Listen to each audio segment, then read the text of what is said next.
चालल दूल्हा सूप के पटकावल हो, चलनी के चालल दूल्हा सूप के पटकावल हो, जुआ हम जीत गेलियो बाबू तोर हारल हो, जुआ हम जीत गेलियो बाबू तोर हारल हो, चलनी के चालल दूल्हा सूप के पटकावल हो, चलनी के चालल दूल्हा सूप के पटकावल हो, जुआ हम जीत गेलियो बाबू तोर हारल हो, जुआ हम जीत गेलियो बाबू तोर हारल हो, जुआ हम जीत गेलियो बाबू तोर हारल हो। हरि ओम हरि ओम हरि ओम हरि ओम हरि ओम हरि ओम हरि ओम हरि ओम हरि ओम हरि ओम हरि ओम हरि ओम हरि ओम हरि ओम हरि ओम हरि ओम।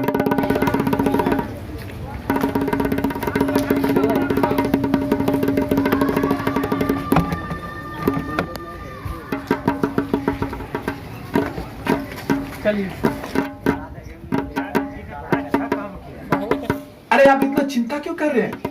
ये बात जो है गुप्त रखी जाएगी, ठीक है? पूरे तरीके से गुप्त रखी जाएगी। ओम नमः शिवाय, ओम नमः शिवाय, ओम नमः शिवाय, नमः शिवाय, नमः। यशोदानंद जी, अरे आइए आइए, राधे राधे। यशोदानंद जी, आइए बैठिए। जय श्री राम। जय श्री राम। आइए बैठिए। प्रणाम नेताजी। हाँ प्रणाम प्रणाम। देवकी नंदन जी बैठिए। नमस्कार। नमस्कार नमस्कार। आइए आइए। वीरा जी, और सब सुनाइए। सब खैरियत है?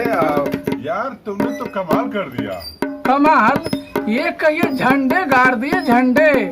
आज तक जिसे भी देखा मंच पर व्याख्याएं झाड़ते देखा, लेकिन काम के अवसर आता तो धूम दबा लेता। कैसे कैसे बहाने गढ़े जाते हैं।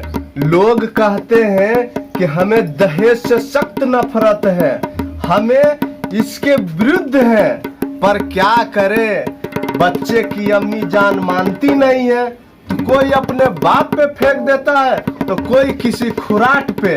ऐसे ऐसे लोग हैं जो बहाना करके दहेज लेते हैं। अजय कितने तो इतने बेहया होते हैं, लोग सोचते हैं कि अपने बेटे में जो पढ़ाई लिखाई में जो खर्चा किए हैं उसका रुपया चाहिए। लग रहा किसी बैंक में जमा किए थे। मैं खूब समझ रहा हूँ, आप लोग मुझ पर छींटे उड़ा रहे हैं। क्या इसमें सारा दोष लड़के वालों का है या कुछ दोष लड़की वालों का भी है? भाई इसमें लड़की वाले का क्या दोष है, सिवाय इसके कि लड़के का बाप है वो। सारा दोष ईश्वर का है जिसने लड़कियां पैदा की है। मैं ये नहीं कह रहा कि सारा दोष लड़की वालों का है या सारा दोष लड़के वालों का है, दोनों ही दोषी हैं। अगर लड़की वाला कुछ नहीं देता है तो उसे शिकायत करने का कोई अधिकार नहीं है कि आप डाल क्यों नहीं लाए, साज क्यों नहीं लाए, बैंड बाजी धूमधाम के साथ क्यों नहीं आए, बताइए। हाँ, आपका यह प्रश्न गौर करने लायक है। मैं समझता हूँ ऐसी दशा में लड़के के पिता से कोई शिकायत नहीं होनी चाहिए। तो यूं कहिए कि हमें दहेज प्रथा के साथ डाल, गहने, सुंदर जोड़े की प्रथा को भी त्याज्य करना होगा। केवल दहेज की प्रथा को मिटाने से कुछ नहीं होगा। देखिए हरसुख दयाल जी, मैं आपकी इस बात से सहमत नहीं हूँ। देखिए आप सबको पता है कि मैंने दहेज नहीं लिया, ठीक है, लेकिन बताइए कि मैं डाल गहने भी नहीं ले जाऊंगा। बताइए। हाँ? महाशय आपकी तो बात ही निराली है। आप अपनी गिनती हम दुनिया वालों से क्यों करते हैं? आपका स्थान तो देवों के साथ है। अरे क्या आप 20,000 के रकम छोड़ दी, क्या बात है। मैंने तो ये निश्चय किया कि हमें सदैव अपने प्रिंसिपल पे अडिग रहना चाहिए। हमारे प्रिंसिपल्स के सामने मनीष की कोई वैल्यूज नहीं है। मैंने दहेज के ऊपर कोई भाषण नहीं दिया है, अभी तक शायद कोई नोट भी नहीं लिखा है, लेकिन कॉन्फ्रेंस में दहेज के खिलाफ मैंने एक मुहिम चलाया है और इससे मैं अब खुद को बंधा हुआ पाता हूं। यकीन मानिए आप लोग, अगर मैं दहेज ले लूं तो मुझे इतनी मानसिक वेदना होगी कि मुझे डर लगता है कि कहीं मैं मर न जाऊं। इस बार कॉन्फ्रेंस में आपको सभापति ना बनाए तो ये उसका घोर अन्याय होगा। देखिए मैंने अपनी ड्यूटीज कर दी, ठीक है, अब इसका रिकॉग्नाइजेशन मुझे मिले या ना मिले मुझे इसकी कोई परवाह नहीं। इस बार कॉन्फ्रेंस में आप दहेज पे ऐसा भाषण दें कि लोगों को सीख मिले। ऊपर एक अच्छा भाषण तैयार किया है और उसे मैं कॉन्फ्रेंस में बोलूंगा, जरूर बोलूंगा। उससे पहले मैं आप लोगों को सुनाना चाहूंगा। क्या आप सुनने के लिए तैयार हैं? बिल्कुल, क्यों नहीं। सुनाइए। तो मैं कब से देख रहा हूँ आपके भाषण सुन। ठीक है, मान लीजिए कॉन्फ्रेंस हो रहा है और मैं आपको दहेज प्रथा के ऊपर भाषण सुनाता हूँ। पूर्व काल में दहेज का कोई नामो निशान नहीं था।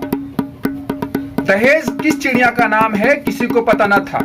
ये पशु है या पक्षी है, जमीन में है कि आसमान में है, खाने में है कि पीने में है, किसी को पता न था। बादशाही जमाने में दहेज प्रथा का चलन शुरू हुआ। उस जमाने में युवक रण क्षेत्र में युद्ध करने चले जाते थे। युद्ध में जाना वो अपनी शान समझते थे। उनकी माताएं उन्हें शस्त्रों से सजाकर युद्ध क्षेत्र में भेजा करती थी। इसी वजह से उस जमाने में युवकों की संख्या कम होने लगी और लड़कों का मोल तोल शुरू हो गया। और आज ये नौबत आ चुकी है कि दहेज के नाम पे डिमांड की जाती है। लड़की वालों को मजबूर होकर उनकी डिमांड पूरी करनी पड़ती है। इसलिए मैं कहता हूं कि हमें अगर इस दुनिया में जीवित रहना है तो हमें इस दहेज प्रथा का अंत कर देना चाहिए। बहुत अच्छा।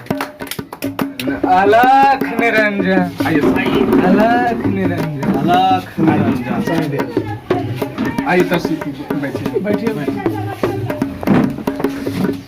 देखिए महाशय, मैंने आपको दहेज प्रथा के ऊपर भाषण दिया। अब मैं अपने छोटे बेटे परमानंद को बुलाना चाहूंगा। बुलाइए। बुलाइए बुलाइए। वो भी आपको दहेज के ऊपर भाषण सुनाएगा। जी जी जी, बहुत बहुत अच्छा सुनाइए, लगा। सुनाइए। बेटा परमानंद, बेटा परमानंद जरा इधर तो आना। जी पिताजी। बेटा परमानंद, तुझे मैंने दहेज के ऊपर जो भाषण लिखकर दिया था वो इन सबको सुनाओ, ठीक है? ठीक है, तब तक मैं थोड़ा प्रबंध करके आता हूँ। जी जी। ठीक है, लड़की वाले आने वाले हैं, बिल्कुल हाँ। बिल्कुल। प्रबंध करके आता ठीक हूँ। है, करिए। यहाँ बाबू, यहाँ यहाँ यहाँ खड़ा हो जाओ। नमस्कार यशोधानंद जी, मुझे आपका पत्र मिला। उससे मुझे ज्ञात होता है कि आपको मुझ पर विश्वास नहीं है। मैं भगवान को साक्षी मानकर प्रार्थना करता हूँ कि दहेज का रुपया इतने गुप्त तरीके से आपको दूंगा कि किसी को थोड़ा भी संदेह नहीं होगा। हाँ, केवल एक प्रार्थना है कि इस बात को गुप्त रखने से आपको जो सम्मान और प्रतिष्ठा लाभ होगा और मेरे रिश्तेदारों में मेरी निंदा की जाएगी। इसके बदले में मेरी विनती है कि 25,000 रुपया दहेज में से 5,000 रुपया छोड़कर मेरे ऊपर कृपा की जाए। अरे हराम खोर, ये 25 पास क्या कर रहा है? इधर पढ़ने दीजिए। अरे ये तो किसी मोकिल का खत लग रहा है। पढ़ने दीजिए, पढ़ने दीजिए। पढ़ो। अरे इस तहरीर में जो लुत्फ आ रहा है वो दूसरी तहरीर में कहा। जादू वो जो सिर चढ़ के बोले। अब जलसा बर्खास्त करते हैं। हम भी अरे चाहते अरे हैं। अरे बैठिए स्वामी जी, बैठिए बैठिए। देवकीनंदन जी बैठिए। खाना अभी बैठिए। परसा जा रहा है, मतलब खाना तैयार है, खाकर जाइएगा। बेटा परमानंद, तुम्हें ये कागज कहाँ मिली? बाबूजी ने ही लिखकर अपनी मेज के अंदर रख दिया था। मुझे कहा कि इसे पढ़ना अपना हाथ, मुझे पे गुस्सा हो रहे हैं। हरामखोर, मैंने मेज पर रखा था। हाँ, मैंने मेज पर रखा था ना। तूने ड्रॉवर क्यों खोला? मुझे नहीं मिला। तुझे नहीं मिला तो तूने तूने तूने मुझसे क्यों नहीं पूछा? तू ड्रॉवर क्यों खोला? ड्रॉवर क्यों खोला? हाँ, चल चल घर के अंदर चल। मैं बोलता आम हूँ और तुम करता इमली है। तेरी मैं ऐसी मरम्मत करूंगा कि तेरी नानी याद आ जाएगी। चल चल चल। ये आकाशवाणी है। इसको लीडरगिरी कहते हैं।